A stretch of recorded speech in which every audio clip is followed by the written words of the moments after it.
Olá pessoal, tudo bem? Esse trabalho que eu, o Bruno e a Cláudia vamos apresentar é um relato de experiência do projeto intitulado Educomunicação em Memória, o Patrimônio Cultural na Mídia, que foi realizado em 2017 aqui em Piracicaba, após ele ter sido contemplado por um edital municipal, que é o edital do Fundo de Apoio à Cultura, o FAC. Essa iniciativa buscou trabalhar o senso de pertencimento por meio de uma abordagem multidisciplinar em que a gente trabalhou muito com a metodologia da educomunicação. Esse projeto contou com a participação de um público bastante diverso, que reunia alunos do ensino médio da rede pública, alunos universitários, frequentadores de um centro cultural da periferia, um grupo de danças urbanas. Foi uma série de oficinas realizadas em 3 diferentes locais de Piracicaba, cada local com as suas características, com as suas particularidades. Esses 3 locais foram o Museu Histórico e Pedagógico Prudente de Moraes, que é no centro da cidade, a célula do Museu da Imagem e do Som de Piracicaba, na Estação da Paulista, no bairro Paulista, e o Centro Cultural Zazá, que fica no bairro Mário Dedini, numa região periférica da cidade. A gente trabalhou com um grupo de educadores multidisciplinar, em que foram abordados, em que esse grupo de educadores trabalhou diretamente com questões relacionadas a jornalismo, cultura e meio ambiente. Quando a gente fala dessa relação entre cultura e meio ambiente, sempre me vem à mente uma fala da Eliana Bogeia.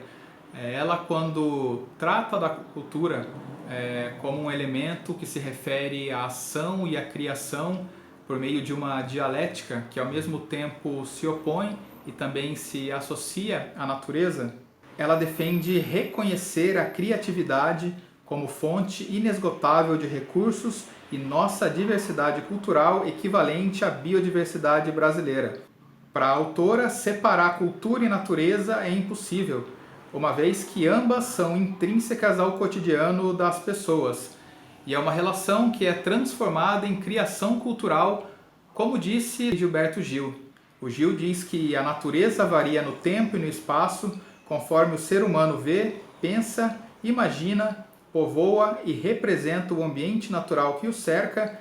Portanto, cada época e cada cultura constrói sua própria relação com a natureza para além da sua existência física, transformando-a também numa criação cultural. Já que a gente está tratando aqui dessa relação entre cultura e meio ambiente, abordando também a relação das pessoas dentro de tudo isso, o Bruno vai aprofundar um pouco esse debate, trazendo um fator extremamente importante, que é o pertencimento. Qual a relação humana com a natureza que ela compõe? Com os seres vivos, a biodiversidade? É uma relação de integração ou é uma relação de dominação, de exploração? Será que existe pertencimento?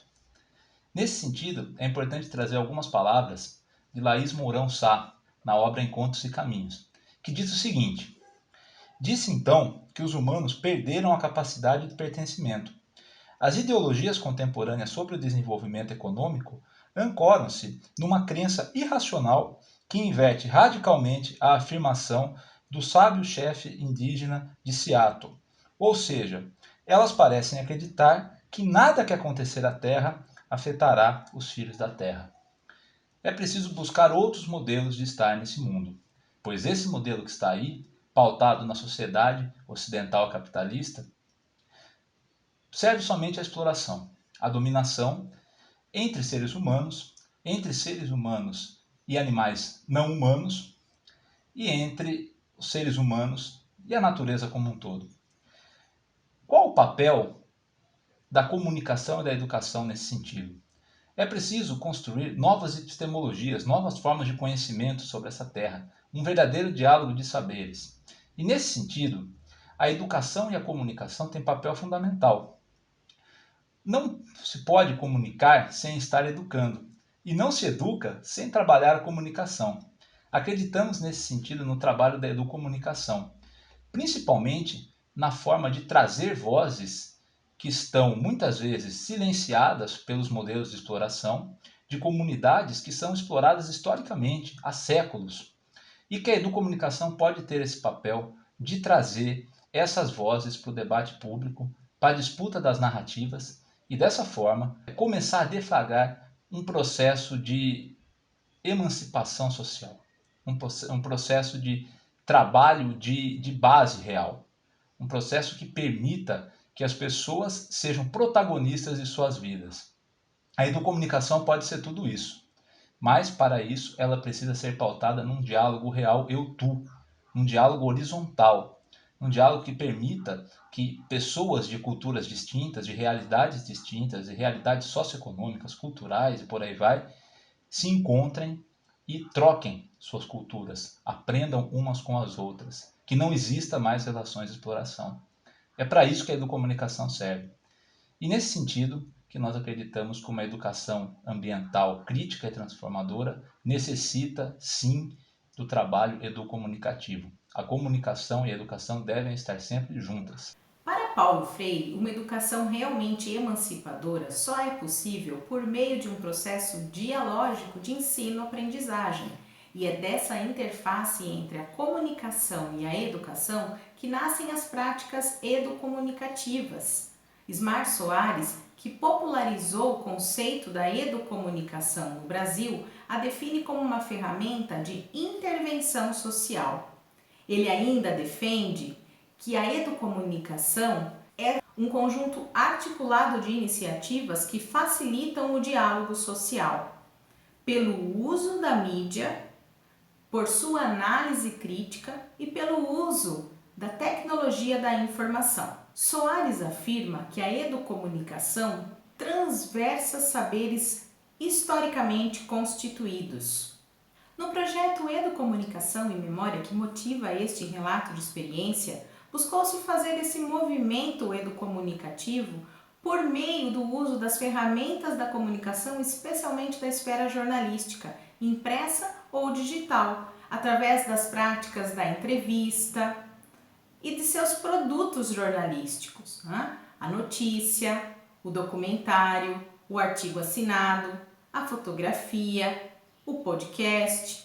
No Manual da Educomunicação do Governo Federal pelos Ministérios do Meio Ambiente e da Educação, em 2006, são elencados 4 eixos de abrangência desse campo de atuação.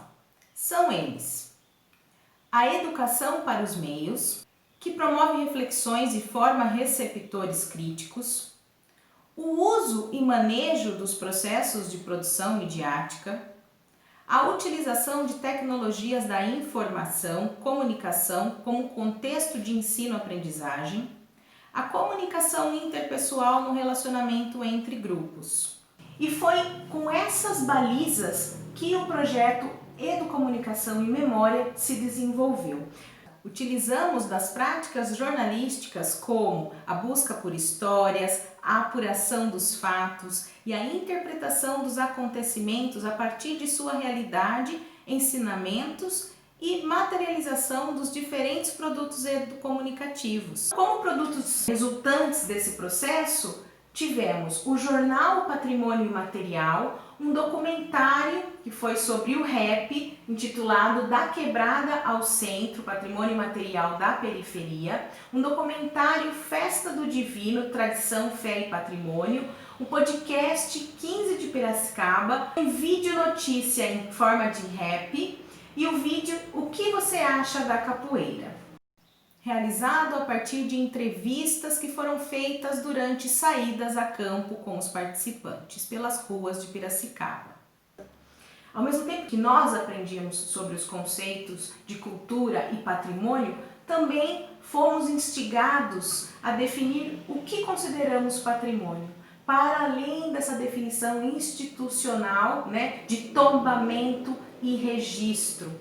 A valorização do processo, muito mais do que o produto final no trabalho educomunicativo, possibilitou a reflexão desse aprendizado. Os produtos temáticos valorizaram o time de Piracicaba, o 15 de Piracicaba e também a capoeira. Então veja, esses produtos não trataram diretamente de elementos tombados ou já registrados como patrimônios material e imaterial de Piracicaba. E é nesse sentido é que o processo da educomunicação é importante. Os temas não poderiam, e não foram impostos a esses alunos, A escolha participativa, o planejamento participativo é parte essencial do processo na educomunicação. Ao produzirem os materiais educomunicativos, os participantes puderam também revisitar o seu entorno, resgatar memórias, valorizar a sua identidade e comunidade, bem como redefinir o que para eles de fato significa o patrimônio imaterial da cidade. E é nesse sentido que ocorreu a transversalidade desses saberes, em que o rap, que oficialmente não é tombado ou registrado como um patrimônio imaterial de Piracicaba, foi bastante valorizado pela comunidade que participou do projeto. Os participantes construíram novas narrativas na luta contra a hegemonia e o pensamento que desvaloriza os saberes e as culturas periféricas. A riqueza dos processos educomunicativos está no trabalho com os participantes e não para os participantes, de modo em que eles são os protagonistas do seu saber e do seu fazer pedagógico. Muito obrigado a todas e todos que acompanharam este vídeo. Esse rap é pra brancos, pra preto, pra pago.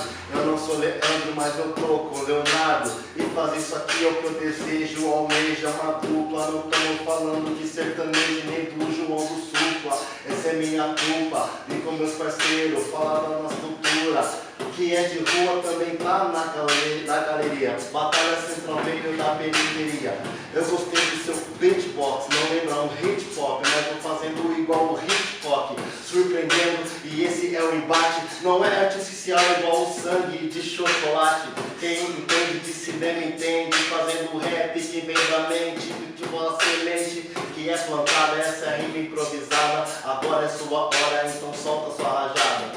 E fico nervoso, mandar uma rima, isso é muito cabuloso. Olha só, segue no estalo, eu vou mandando um improvisado. Sim, nesse jeito, na batida, desse jeito que eu mando a minha rima. Eu sei que falei rima 3 vezes, mas eu falei de novo agora, são 4 vezes. É